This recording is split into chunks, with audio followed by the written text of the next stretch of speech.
Oui, non, ce n'était pas une discussion à bâton rompu. On peut avoir un mot, même si lorsqu'on est président, je pense qu'on ne devrait pas dire ça.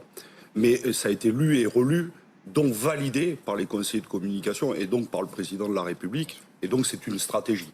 Mais moi, je voudrais plutôt parler du fond, parce que les petites polémiques Je vous remercie. avec Madame Rossi qui allait en venir sur le fait. Moi, je considère qu'il faut mener la guerre contre le virus et pas contre les non-vaccinés. Et la guerre contre le virus, depuis 18 mois, elle aurait nécessité qu'on ait un vrai débat politique et démocratique et que l'ensemble du Parlement y soit associé. Et c'est pas le choix qu'a fait le président de la République et la majorité, c'est une gestion seule, y compris avec le Conseil de défense.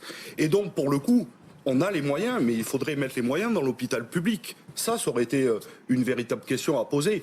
Que l'on soit débordé lors de la première vague, après 30 ans d'abandon de l'hôpital public, et pas que Emmanuel Macron. Mais depuis qu'on a affronté la première vague, 5000 lits ont été fermés. Ça, c'est une véritable question. Est-ce qu'on parle des purificateurs d'air, des masques gratuits, des tests gratuits, de aller vers?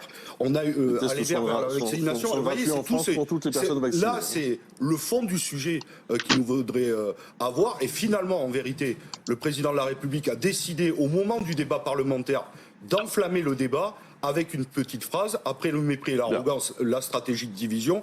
Et je crois que ça évite d'affronter le vrai débat pour la majorité présidentielle. Qu'est-ce qu'on fait pour l'hôpital public, pour nos soignants et nos soignantes qui affrontent cette vague?